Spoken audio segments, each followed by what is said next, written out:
Long neglected by time and the elements, the pale harbor of Dawnstar has seen a remarkable transformation.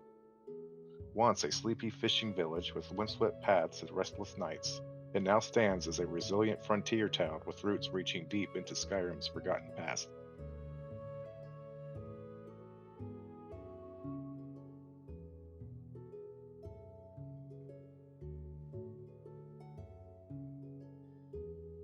The harbor district has expanded, bustling with new life. Aboard the icy wind comes the scent of salt and fish, and the arcane. Froscar Enchantments, a mysterious magic shop founded by a wandering scholar of Winterhold, now serves aspiring mages and adventurers alike. Just next door, a newly built general store caters to both townsfolk and passing sailors with provisions and sundries.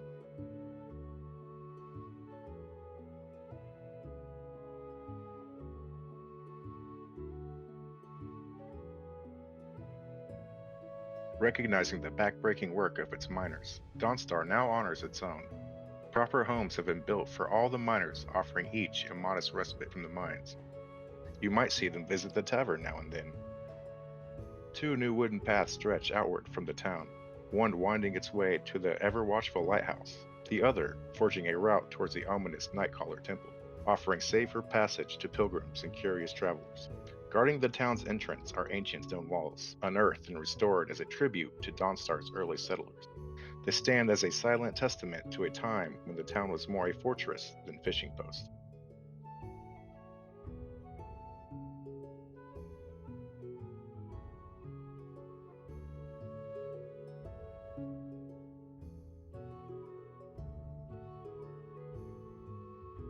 But every new beginning hides an old tale. Just beyond the harbor, the mysterious Frosthearth Lodge lies vacant. Its owner, Eloria, vanished after heading towards the lighthouse, chasing whispers of old Dawnstar. Solve her mystery, and the home becomes yours, a cozy but storied haven amidst the sea winds and snow.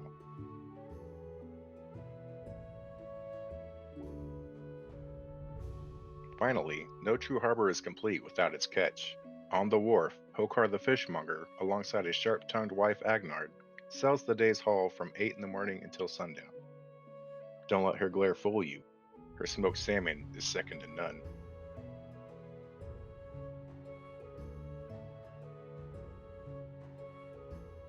Tucked beneath the towering pines and shrouded in mist, Falkreath has always been a town of quiet reflection and whispered lore.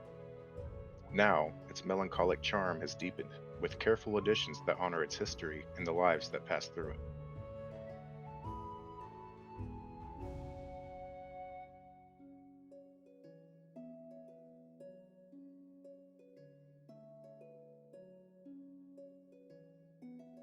The graveyard, already one of the largest in Skyrim, has expanded further still.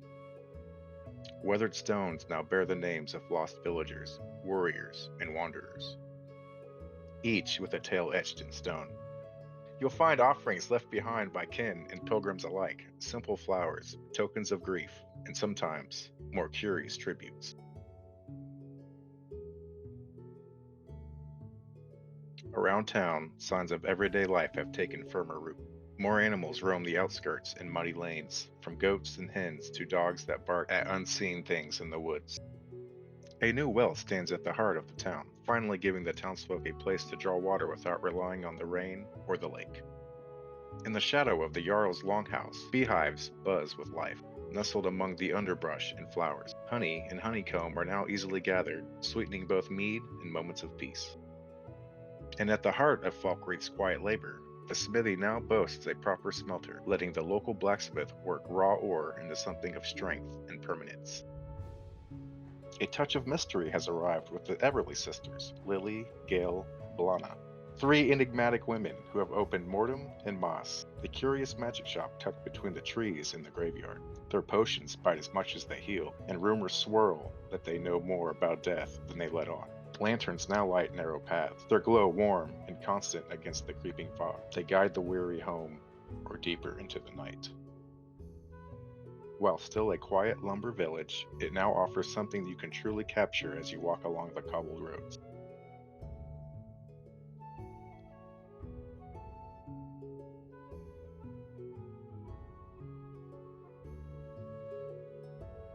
Deep within the Reach, where silver veins run like lifeblood through stone, Markarth has awoken. Its echoing halls and craggy terraces now teem with new life, color, and whispers from beneath the mountain. The city's trading market has been reshaped and relocated, spreading across newly cleared stone platforms with greater purpose and variety. Among the new faces is Engrel the Gifted, a well-read and particular seller of books and scrolls, who prides herself on finding just the right tome for the right mind, though some swear she already knows what you're looking for before you ask. Overlooking the ever-busy mines, a rugged new establishment has opened its doors. The Shovel and Stein, a miner's pub where pickaxe and pint go hand in hand.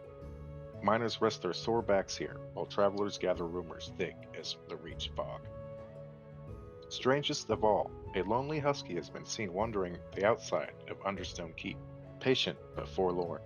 Those who follow its path may find themselves drawn to Pelga, a troubled soul living on the edge of the city. She is the owner of Silver Moon Bungalow, a cozy home nestled into the stone. If you can unravel her story, the bungalow may soon be yours. Silver Moon Bungalow comes well furnished, but those with a finer eye, or heavier coin purse, can speak with Erling Ornkin at the pub to commission tasteful upgrades. He's never short on ideas or strong drink.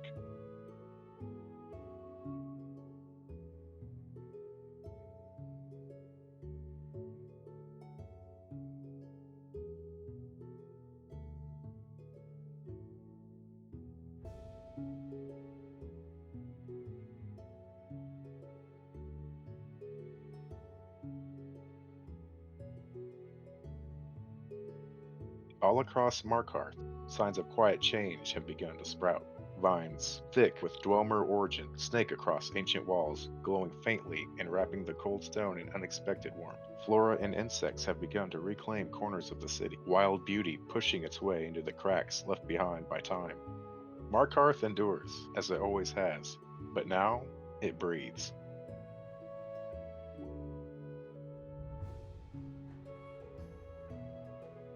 Hidden in the misty marshes of Hjalmark, Morthal has long been a place that many pass by, but few truly know. Now, the town begins to stir with quiet industry, its people no longer just enduring, but building something worth staying for.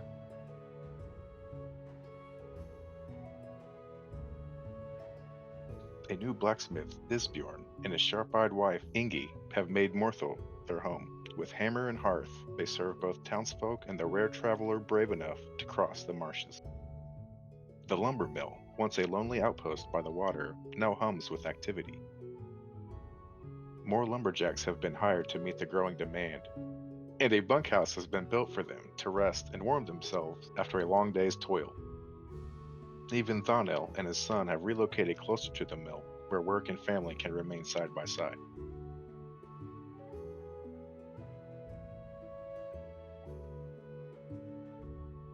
To honor those who came before, Morthal now features a temple of Arche, a solemn, quiet place that offers comfort to the living and dignity to the dead. A proper graveyard, complete with readable headstones, stretches beside it, bearing names both familiar and forgotten.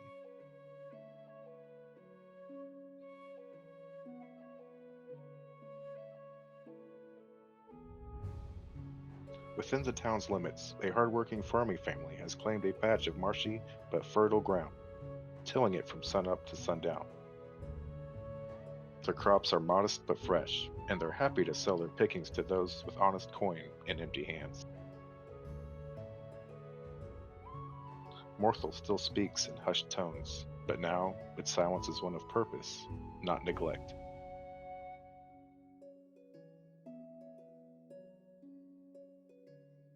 Tucked between the golden leaves of the rift and the dark waters of its canals, Riften has always walked a line between beauty and corruption. But now, without losing its edge, the city has begun to bloom again, quietly, naturally.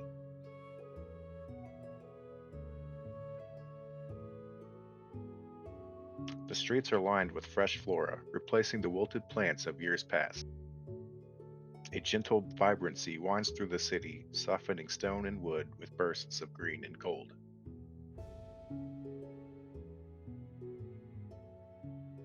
At the heart of Riften, the market stalls have been redressed, now better reflecting the wares of their sellers.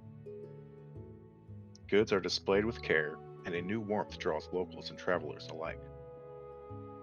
Among them, a cheerful baker has set up shop, offering unique pastries at honest prices. Her sweet rolls are a local favorite, and her dumplings are known to melt even the hardest hearts. Down by the forge, a new smelter ensures weapons and tools keep pace with the city's growing needs. The clang of steel rings true, and the city feels just a little more prepared for what may come. Beneath the surface, in winding canals, a curious little magic shop known as Shadow and Scrolls has opened.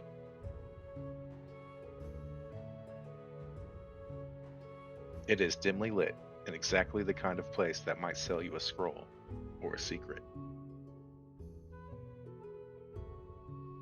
On the docks, Bolli and Nineveh have found peace in a smaller, quieter home near the water. Their old residence has been taken over by two newcomers.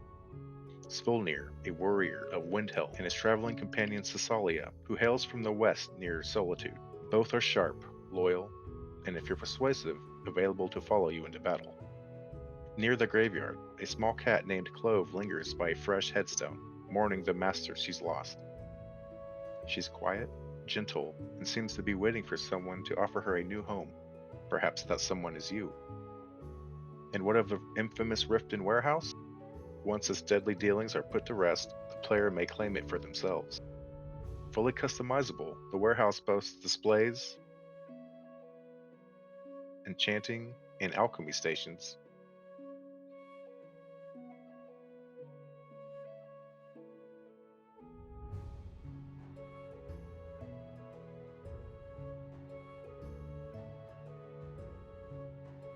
Space for children,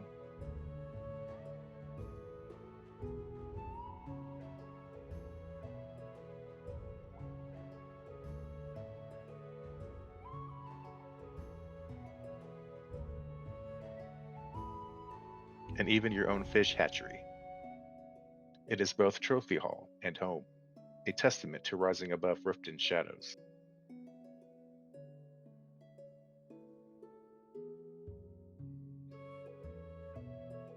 The Temple of Mara, too, shines brighter now. New decorations adorn its halls, and monks patrol the gardens, spreading peace and love into a city that often forgets it.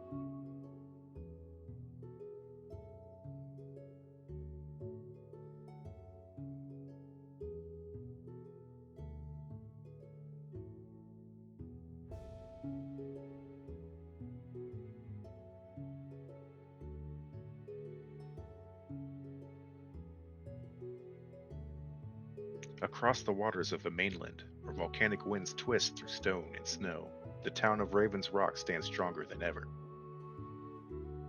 Once battered by ash and isolation, it's now begun to thrive with new blood, new purpose, and new places to rest your feet or draw your blade.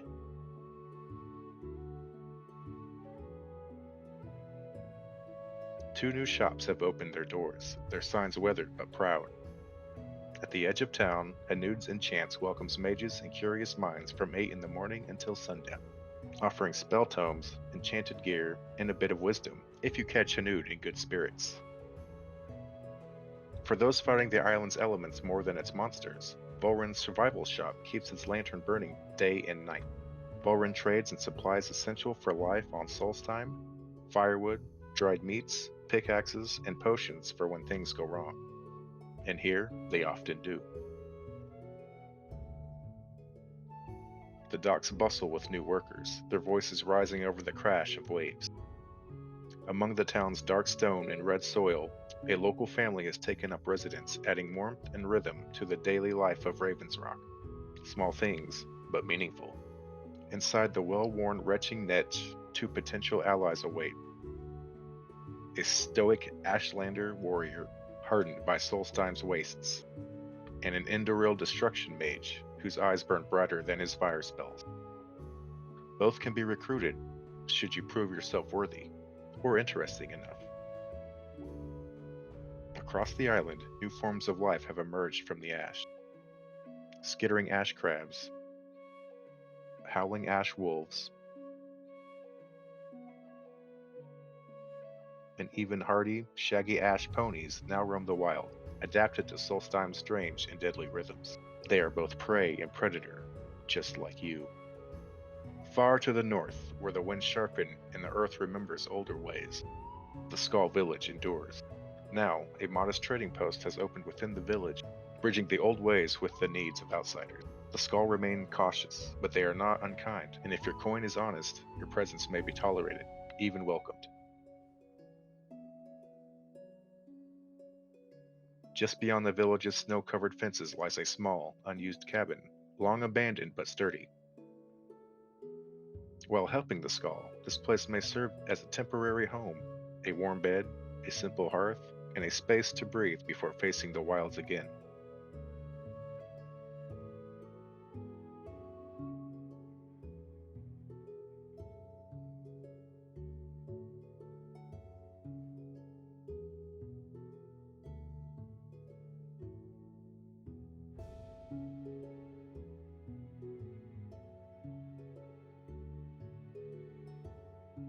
Perched high on the cliffs above the Sea of Ghosts, Solitude has long stood as a beacon of imperial strength and elegance.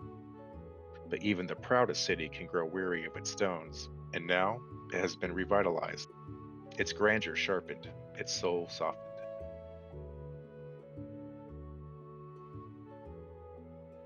The landscape has bloomed anew, with dead underbrush cleared away and replaced by fresh flora and new trees. The city's natural beauty now reflects its noble heart, from the gates to the gardens.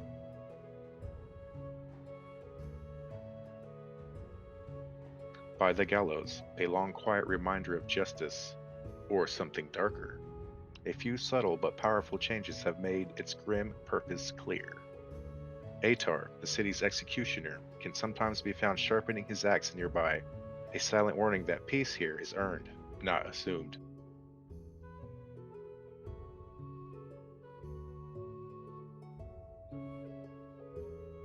The streets are livelier now, with more citizens and guards patrolling the market and pathways. Solitude feels lived in, not just a city of stone and ceremony, but one of people and purpose.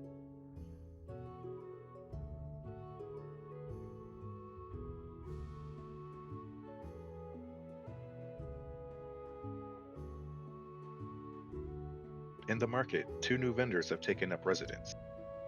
Solitude Food Imports brings in exotic goods and fresh flavors from across Tamriel, while Exotic Enchants promises magic never before seen in Skyrim. Its owner, Vale Aduth, is as mysterious as his wares, and if you show the right interest and the right coin, he might just sell you the deed to his own townhome. For those unable to afford Proudspire Manor, this Solitude townhome is a welcomed alternative. Fully furnished with options to add an enchanting station and refine the decor from modest to truly upscale.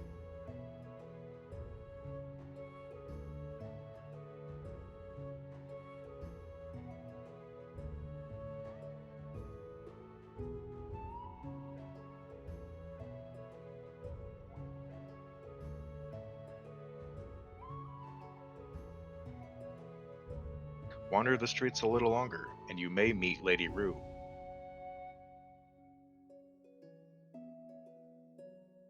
A socialite with an event on the horizon and a problem that needs solving. She's seeking rare ingredients and offering gold and favor in return. Perhaps the perfect excuse to earn coin and conversation alike. Tucked beside a quiet corner of the city, the community garden now welcomes anyone to plant and harvest.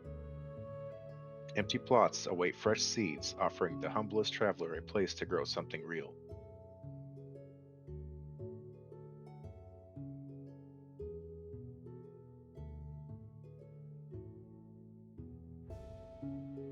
Solitude remains regal, yes, but now it is warmer, wiser, and more welcoming to those who walk its cobbled roads with honest hearts.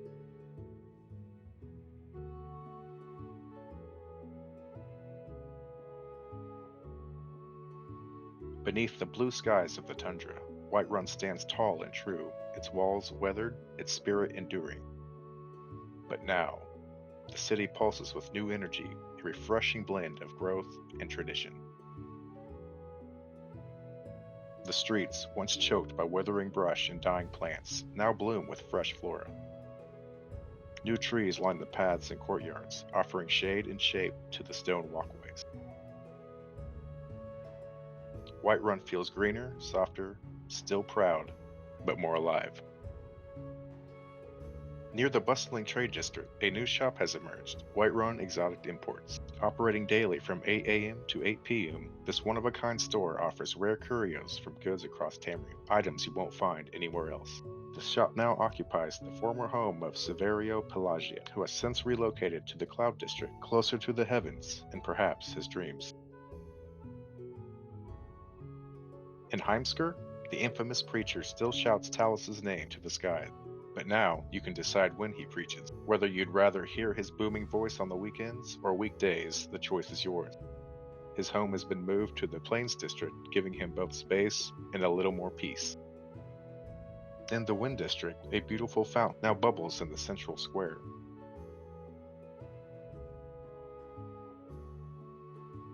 Nearby, a small park has been planted, simple, serene, and perfect for quiet reflection.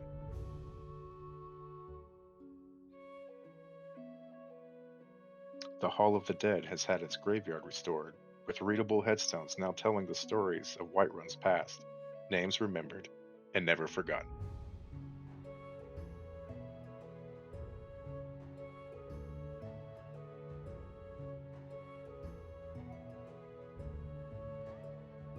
Above it all, the Skyforge has been expanded.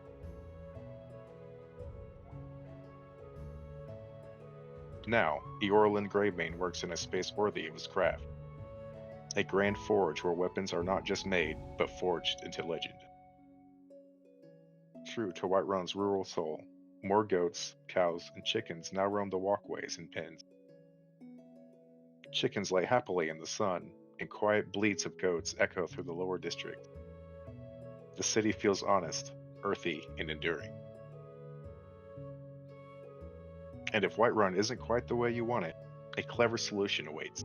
Beneath the Whiterun gate, a hidden ladder leads to a tucked-away modification nook.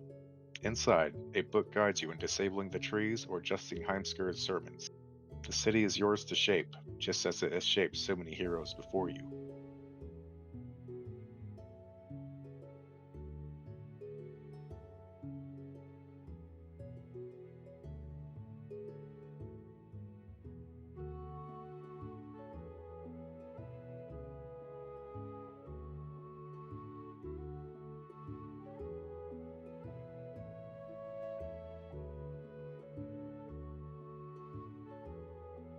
Windhelm, the city of kings, has long been a place of iron hearts and colder nights.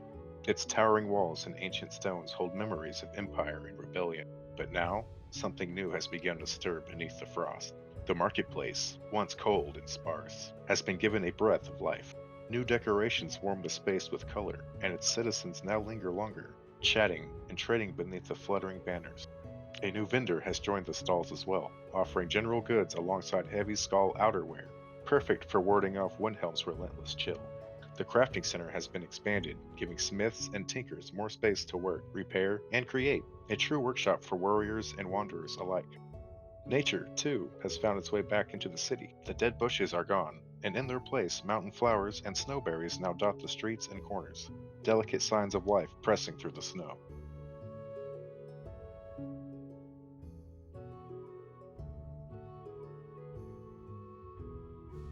In the graveyard, care has been taken to restore its dignity.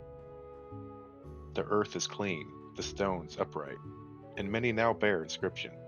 Names, memories, whispers of the past. Windhelm has always honored its dead, but now the living can share in their stories. Braziers have been placed throughout the city, simple, glowing hearths where citizens and travelers alike can gather. In Windhelm, that warmth means more than most.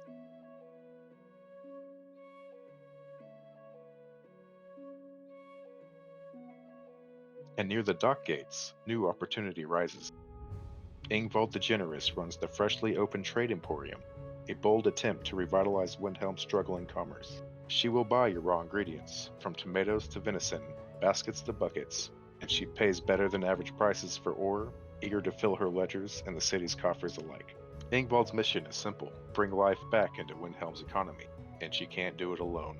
Whether you're a hunter, a miner, or a trader passing through, there's coin in your future, and maybe something more lasting in helping her succeed.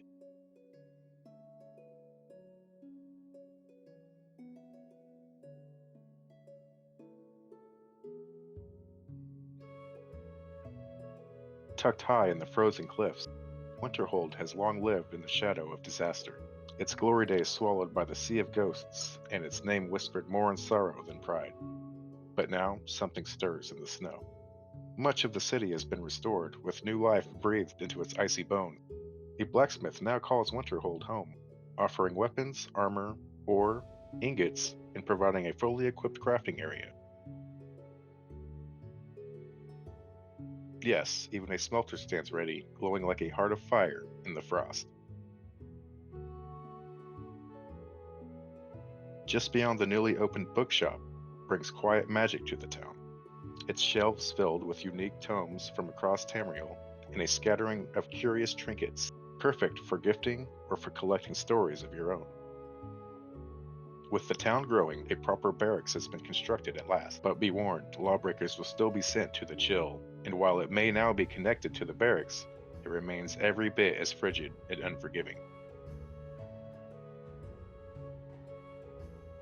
For those seeking a place to stay, Frostwick awaits, a cozy home nestled near the cliffs, but not without a touch of mystery. Its owner vanished into the wilderness, and if you're able to find her body, her key and her home are yours, a quiet reward for a solemn discovery.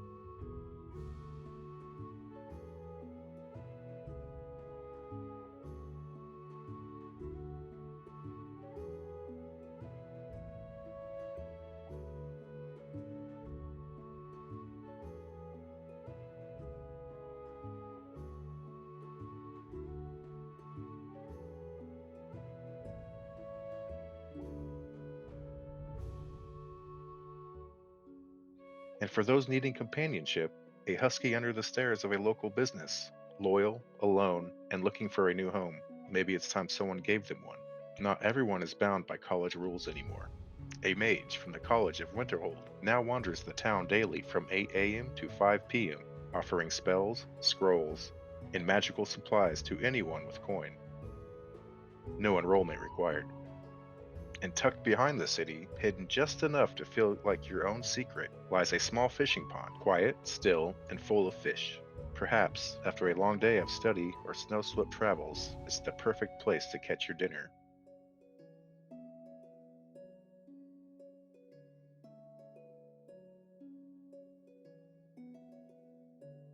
Winterhold is still Winterhold, harsh, windswept, and steeped in magic. But now, it feels more like a home.